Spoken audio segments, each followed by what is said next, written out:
नमस्कार, मैं सिराराम गुंगरवाल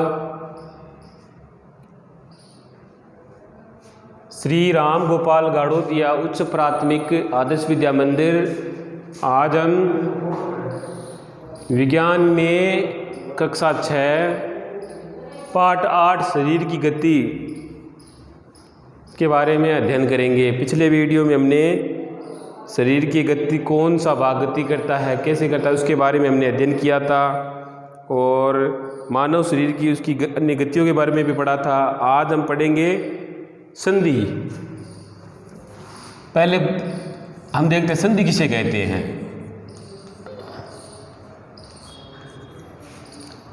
आज हम संधियों के शरीर की अस्थियों के जो संधियां हैं उसके बारे में अध्ययन करेंगे, जैसे कंदुक खलिका संधि है, दुराग्र संधि है, हज संधि, हिज संधि है, चल संधि है, अचल संधि है। इसके बारे में आज हम अध्ययन करेंगे। पहले संधि किसे कहते हैं। संधि जब शरीर के हमारे शरीर की दो अस्थियां आपस में एक दूसरे से जुड़ी होती, जिस तरह से जुड़ी होती है उसे संधि कहते हैं। संधि का मतलब जोड़ना। जहाँ पर दो अस्थियां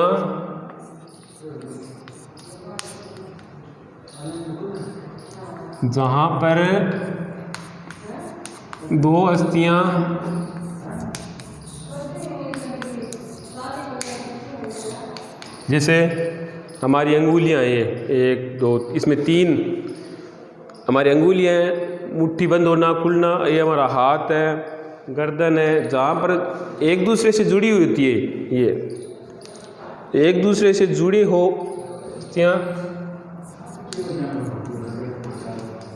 एक दूसरे से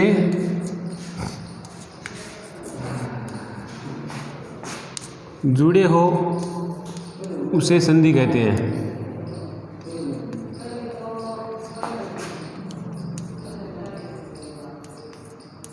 संधि कहते हैं।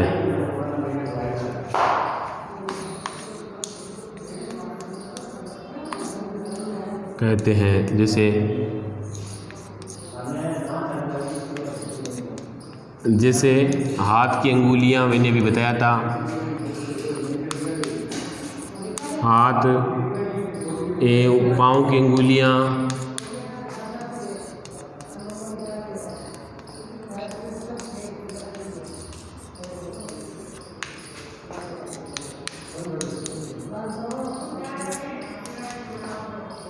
हाथ, गर्दन, कंधा आदि। ठीक, संधि में भी इसमें भी 2 संधियाँ होती है। संधियाँ 2 प्रकार की होती हैं।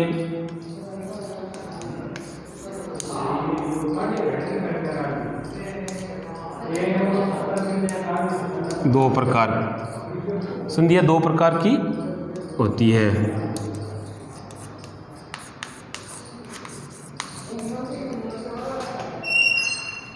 एक चल संधि।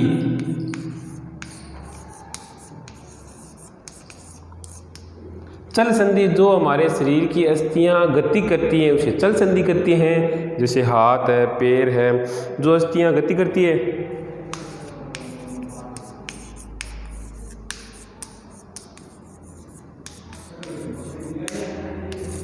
जो अस्थियां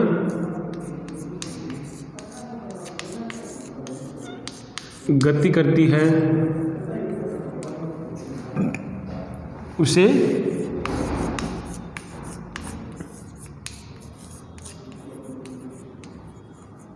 चल संधि कहते हैं।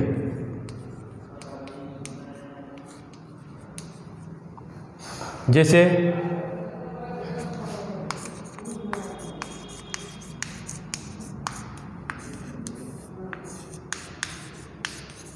गर्दन, कंधा, हाथ, अंगुलियां,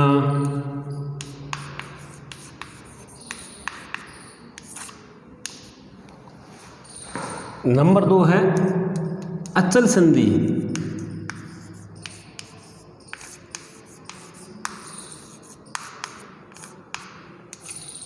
अचल संधि हमारे शरीर की जैसे पसलियाँ हमारे शरीर के अंदर ऐसी कई अस्थियाँ हैं जो गति नहीं करती है। शरीर के जो पसलियाँ हैं, मेरुरज्जु में जो जुड़ी हुई जो छोटी छोटी अस्थियाँ होती है वो जो अस्थियाँ गति नहीं करती है उन्हें अचल संधि कहते हैं। जो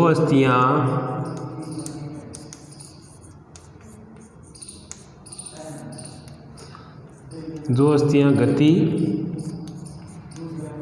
नहीं करती है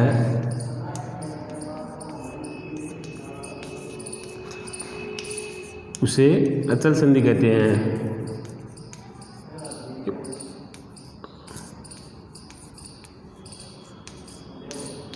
संधि कहते हैं।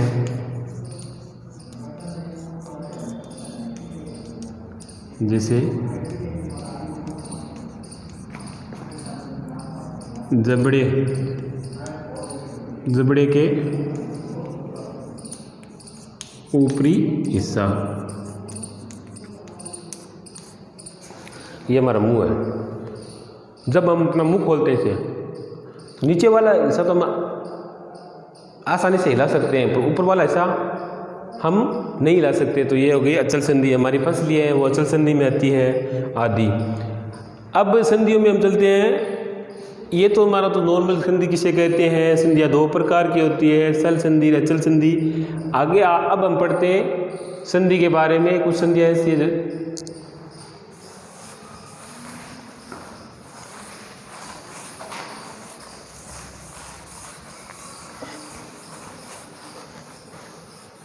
कंदुक खलिका संधि। कंदुक यानी होता है गेंद, खलिका यानी जो फंसी हुई या गुफा, इस तरह कंदुक यानी गेंद बोलते हैं हम संस्कृत में। कंदुक खलिका संधि यानी कंदुक गेंद का फंसा हुआ हिस्सा, इस तरह से उसके बारे में अध्ययन करेंगे। कंदुक खलिका संधि।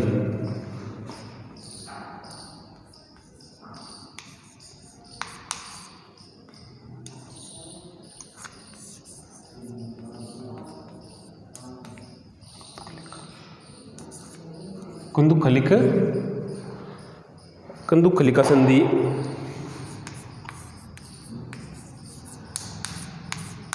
देखो, पहले एक आपके सामने एक चित्र बनाता हूँ मैं। कंधे की जैसे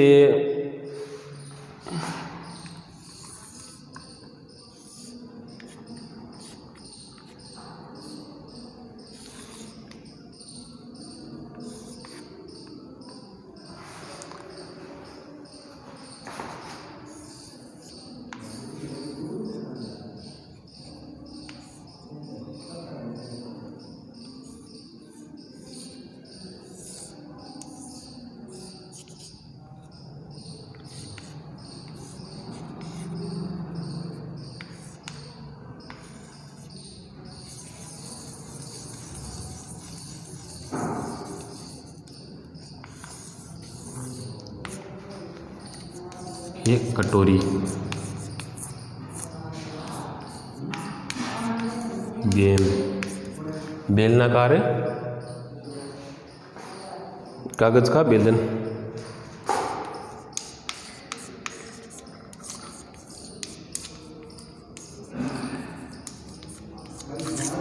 देखो कंदुक खलिका संधि, ये कटोरी जो हमारे कंधे का ऊपरी हिस्सा, हमारे जो कंधे का ये हिस्सा, इसे बोलते हैं ये कटोरी। और गेंद, इसके अंदर एक गेंद की आकार तक इस तरह से। और ये जो कागज़ का बेलन है, ये जो हमारा हाथ है, कागज़ का बेलन, ये हमारी कटोरी, और इसके अंदर जो फंसी हुई है वो गेंद। यानी कि जब ये गेंद, अब आप इसको चारों तरफ से घुमा सकते हो क्या, या क्या गति करती है क्या ये इस तरह से चारों तरफ, इस तरह से ऐसे कर सकती है, इसे बोलते हैं कंदुक खलिका संधि। और ये हमारा जो कुल्ले की अस्थि है, ये भी ये कंदुक खलिका संधि में आता है। जैसे भाई ये कटोरी नुमा हिस्सा, हमें गेंद नुमा जो फंसी हुई, यानी जो कटोरी नुमा हिस्सा जो गुफा है बोलते थे, गुफा में जो गेंद फंसी हुई होती है, और बेलनाकार जो हमारे कागज दे का जो हमारा हाथ हो गया, ये इस तरह से कटोरी में इस तरह से हम गति करते हैं, आगे पीछे दाएं बाएं इसे घुमाते हैं तो ये गति करता है। जैसे हमारा बात को वहाँ पर जो हमारा हाथ है जो हो चारों दिशा में घुमा सकते हैं, यानी जो ये कटोरी जो लगी हुई है इससे आधा आसानी से चारों ओर हम आसानी से घुमा सकते हैं। इसे बोलते हैं कंदुकखलिका संधि। जो हमारे हाथ का ऊपरी हिस्सा ऊपर जो गेंदनुमा लगा होता है, जो कंधे का एक गुफा से बना हुआ हिस्से के अंदर इसे धसी हुई होती है, और वो जब जिस तरह दिशा में हाथ करना चाहे हम घुमा सकते हैं, कोई दिक्कत नहीं होती है। तो इसे बोलते हैं कंदुकखलिका संधि। तो आप जो ये कह रहा है कि एक अस्थि गेंद वाला गोल हिस्सा अस्थि जो कटोरी रूपी गुहा में घुसा होता है, संधि को जो सभी दिशाओं में गति प्रदान करे उसे कंदुकखलिका संधि कहते हैं। ये भी इसी तरह से हमारा जो ये हमारा हिस्सा है कुल्ले की संधि, जो फीमर इसे बोलते हैं सबसे बड़ी, जो हमारे से सबसे बड़ी हड्डी होती है फीमर वाला हिस्सा, जो पैर का ऊपर वाला हिस्सा जो गेंदनुमा से आकृति में आगे जुड़ा होता है, जो ये इस तरह से जो हमारी कुल्ले की नीचे इस में जुड़ा होता है, वो भी हम अपने पैर को चारों दिशाओं में इसे घुमा सकते हैं। इसे बोलते हैं कंदुकखलिका संधि। अगली संधि हमारी है धुराग्र संधि।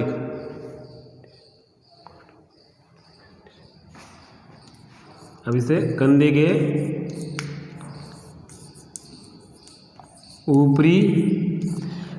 ऊपरी ये जो कंधा है हमारा, कंधे के ऊपरी संधि से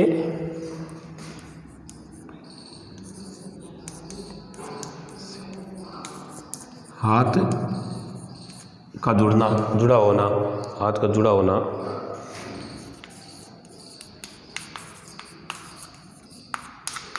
ये हो गया। अगली संधि हम पढ़ेंगे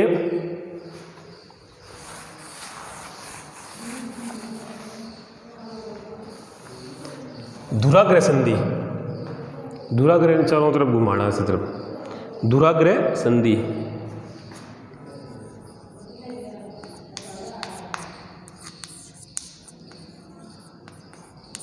ये कह रहे जो हमारी ये खोपड़ी है,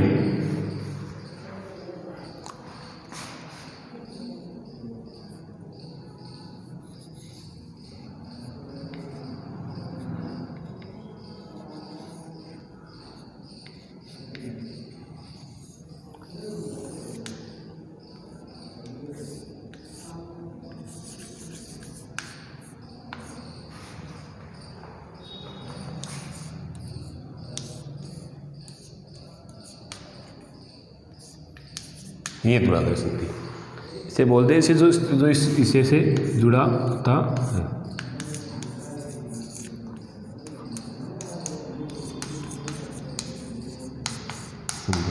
यानी जो हमारे गर्दन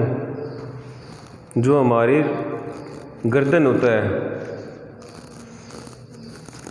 ये कह रहा है कि गर्दन तथा सिर को जोड़ने वाली संधि को धुराग्र संधि कहते हैं। गर्दन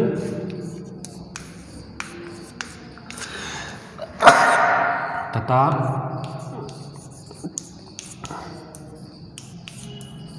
सिर को जोड़ने वाली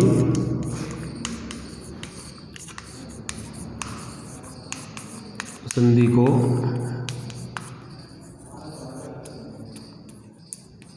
धुराग्र संधि कहते हैं।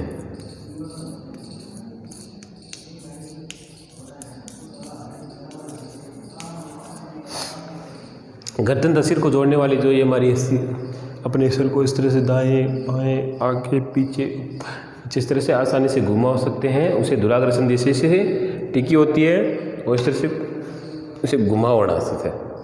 इस तरह से घुमावना से बोलते हैं धुराग्र संधि। अब एक संधि है हिज संधि। दोनों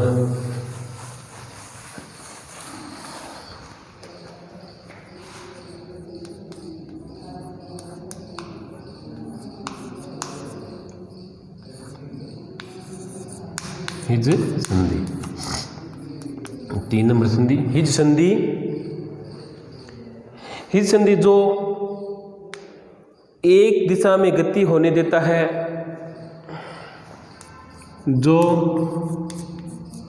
एक दिशा में गति होने देता है उसे हिज संधि कहते हैं।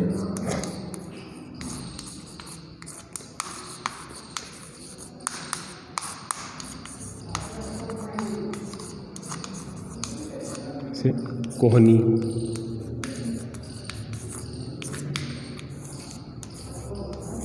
घुटना आदि। जैसे ये हमारी कोहनी है, इस दिशा में तो ये गति कर रहा है, पर एक निचले वाले हिस्से में ये गति नहीं कर रहा है, यानी निचले से हिस्से करने से ये क्या होता है, टूट सकता है। इसी तरह घटना हम आसानी से बैठ सकते हैं, उसी तरह फिर आगे की तरफ हम नहीं मोड़ सकते, इसे हम आगे की तरफ मोड़ सकते हैं, पीछे की तरफ नहीं मोड़ सकते हैं। तो इस तरह की संधि को क्या बोलते हैं, हिज संधि बोलते हैं। जैसे हम खिड़की दरवाजों का जो खिड़की का दरवाजा होता है तो जो कब्जा लगा हुआ होता है, उसे एक दिशा में तो हम खोल सकते हैं, बस चारों दिशा में नहीं घुमा सकते। इस तरह की संधि को हम हिज संधि कहते हैं। तो धन्यवाद। इस पाठ के अगले वीडियो में हम और अध्ययन करेंगे, अगले बार कंकाल के बारे में, अस्थियों के बारे में, पसलियों के बारे में हम पढ़ेंगे। धन्यवाद।